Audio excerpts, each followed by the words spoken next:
All right, let's go ahead and talk about our lesson today, 6.4 over rectangles and squares. So we're going to talk a little bit about a rectangle in the beginning, then we'll talk a couple questions here about squares in the end. So getting started with the diagonals of a rectangle. Okay, so you guys remember, right, our flow chart starts off with quadrilaterals. We then break it down into parallelograms. That is one category of quadrilaterals, and then parallelograms are going to break down into a couple different categories. One of those includes rectangles. So everything that we know about parallelograms, we are also going to be able to say about rectangles, but there are a couple different things that we got to talk about rectangles that are specific only to the rectangle. So one of those would be that the diagonals of a rectangle are congruent. Okay, so MK here, MK would be congruent to the full segment there, JL. All right, those are diagonals, so those diagonals are congruent. Also, something we knew about parallelograms was that our diagonals bisect each other. Okay, so if I told you that MK was equal to 10, well, then you would be able to tell me here that, half of that segment would be 5 and 5, right? So again, if MK is 10, and we know that our diagonals are congruent, then we also know that JL is 10. So if JL is also bisected, then both of those would be 5. So in a rectangle, we are going to get a situation that looks like this. Okay, if we are given a rectangle with two diagonals, those diagonals are congruent. Those diagonals bisect each other. Therefore, all four of those are going to be congruent. You kind of think of these as like whiskers on a cat. Okay, we can say rectangles has those whiskers. So get started with our question here. It says a rectangular garden gate is reinforced with diagonal braces to prevent it from sagging if JK is 12 feet and LN would be this segment right here. If this is 6.5 feet, then we need to find KM. Okay, KM is this full diagonal right here. All right. So what I'm going to do is I'm going to go ahead and put our little whiskers on our rectangle here. That shows us that all four of these segments are congruent. So we know here in rectangles that our diagonals are congruent. So if we know that our diagonals are congruent, we could say KM is congruent to JL, right? These two segments, these two diagonals are congruent.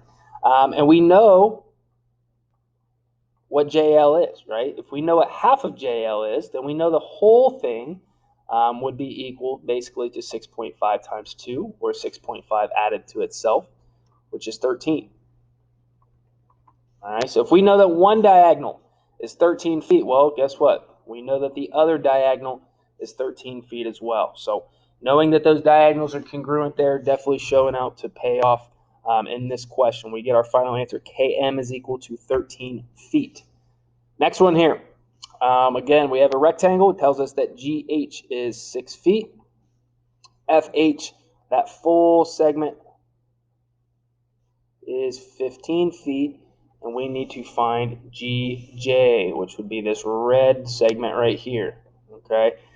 So pretty much going to do exactly what we did in the last question, except for kind of in reverse order, right? So we are given the length of a full diagonal. Well, we know in diagonals and rectangles, they're all the same, right? All four of them are the same. So if we can figure out what one of these partial diagonals would be, we can figure out what all of them would be.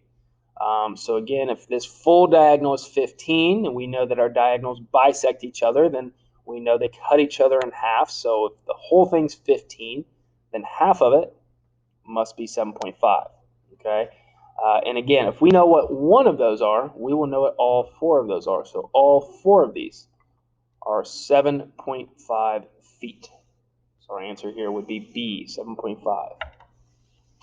Next one here, we got RSTU, again, another rectangle. This one's talking about the angle. So it says RTU, this red angle right here, is 8x plus 4. And then they say SUR, this bottom angle here is 3x minus 2. Well, we got to figure out here how we can solve this for x. So I want to talk specifically about the angles of a rectangle. So if we were given a rectangle, I'm going to kind of draw a smaller version of what's right next to us. We got these diagonals, And we've already talked a lot about these diagonals, talking about how they are congruent to each other, and they also bisect each other. So we said they've got some whiskers because all four of them are the same.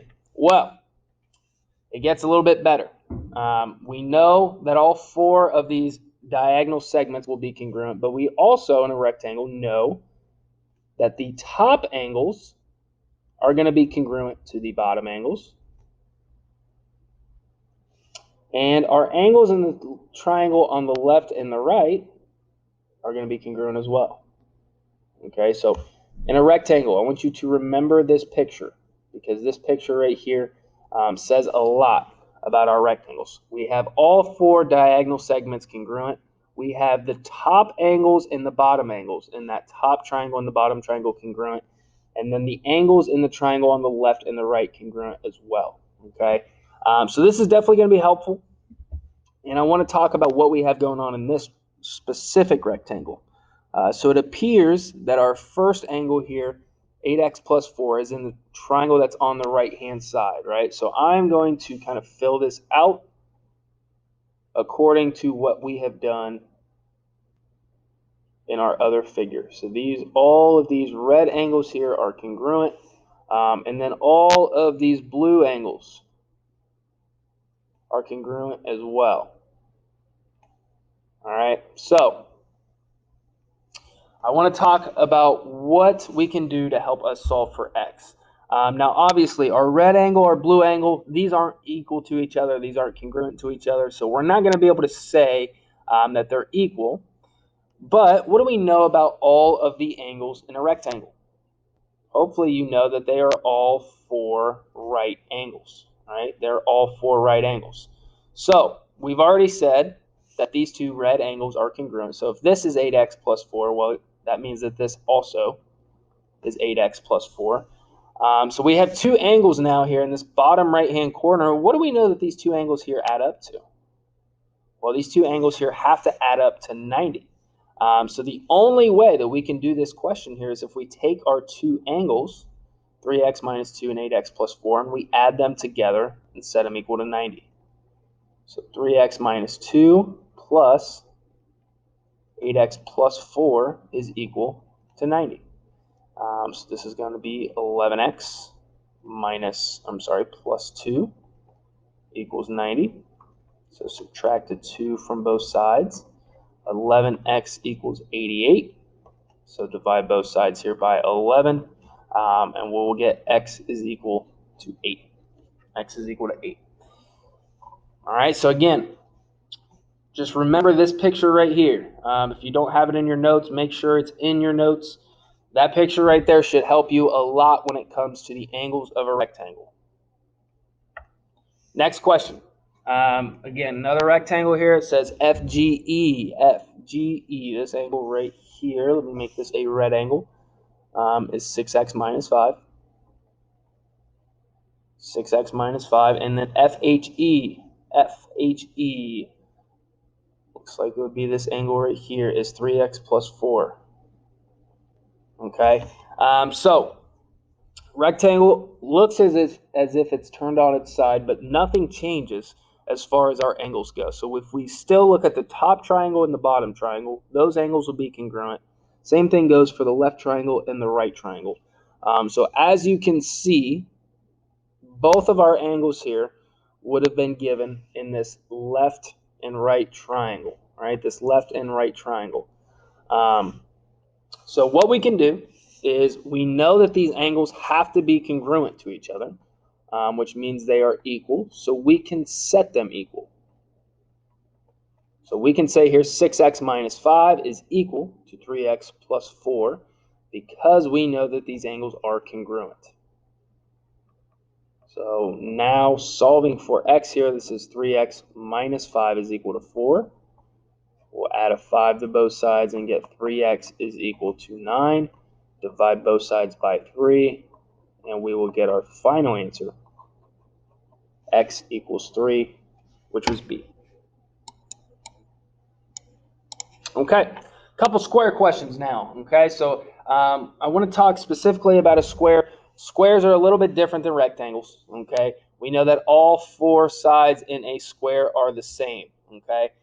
Really, the only other difference that you're going to see will come when we deal with the angles, okay, which will be the next question. So in this question here, it says NPQ is a square if NQ, this full segment is 12. We need to find NM, which is this blue side.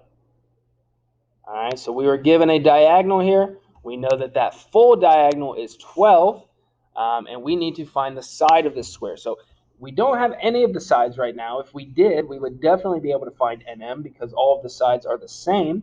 However, the only thing we were given was a diagonal. Okay, so we've got to ask ourselves, what do we know about the diagonals? Well, in a square, they're going to be the same as a rectangle. They're going to be congruent. So we know that the diagonals are congruent, and we know that they also bisect each other. All right, so not only are both the diagonals the same, but they bisect each other, which means they cut each other in half. So if we know that this full segment was 12, and we know that they bisect each other, we're going to be able to say that both of these here are 6. And remember, in a rectangle, we had those whiskers. We're going to have the same things in a square. Okay, so if we know that part of our segments here are 6, we're going to be able to say that all 4 of those are 6. Okay, now, this is what we have so far. Again, we still don't have a side.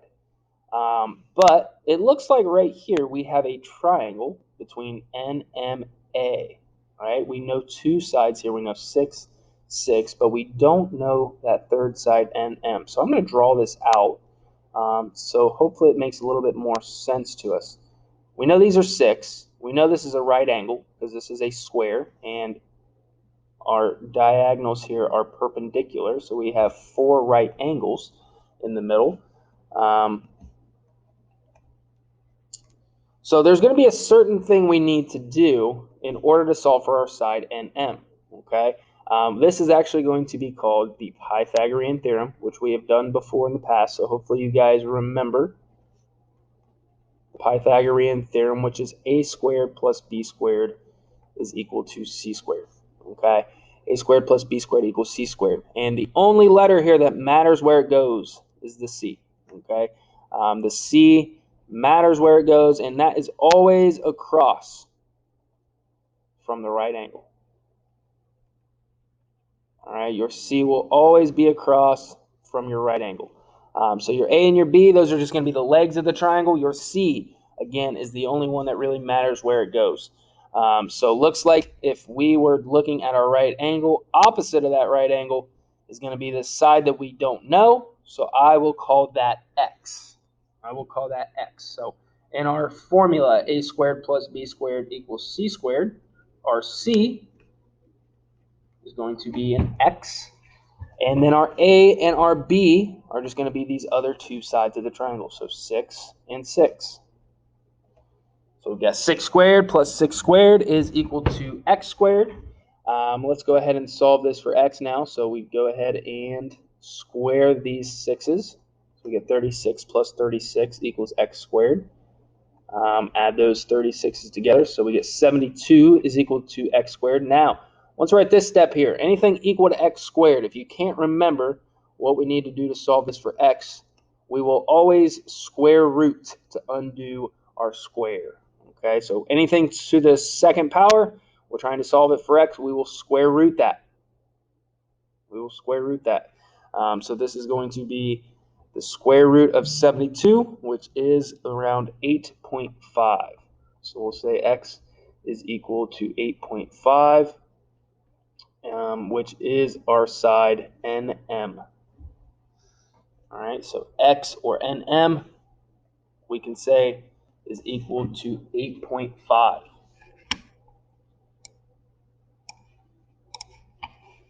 Last one here.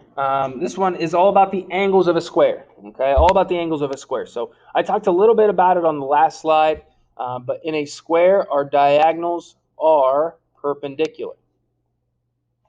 Our diagonals are perpendicular. So if you don't remember what that means, perpendicular means 2 lines that intersect at a right angle. Okay, two lines that intersect at a right angle. So if our diagonals here are perpendicular, we will not have just one, not just two, not just three, but we're going to have 4 right angles in this triangle, or I'm sorry, in this square.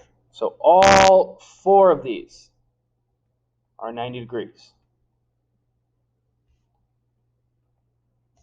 All 4 of these are 90 degrees. Okay, so in a square, there's only 2 options. There's only 2 options. You can have a 90-degree angle, or you can have a 45-degree angle. Those are literally only ever going to be your 2 options in a square. So the reason that 90 or 45 is the case is because in a square, we all know that the corners are right angles, right? Just like it is in a rectangle, all 4 corners of a square are right angles. Well, our diagonals that we have, not only are they perpendicular, not only do they bisect each other, not only are they congruent, but these diagonals actually bisect the opposite angles.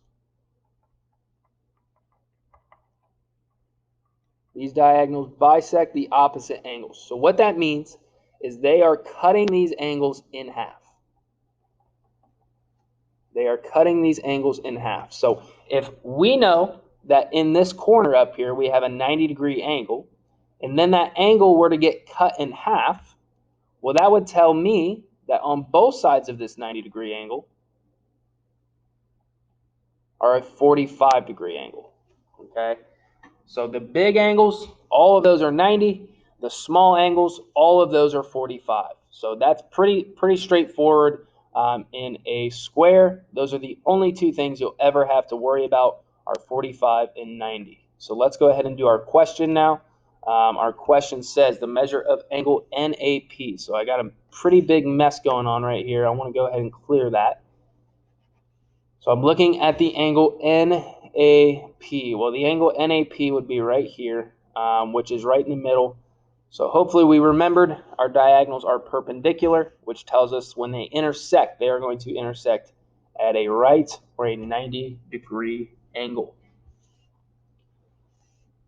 So the measure of angle NAP is equal to 90 degrees. Now the measure of angle PMQ. So this right here appears to be one of the small angles. Okay, if I know that it's not 90, because this is clearly not 90, the only other option is 45 degrees.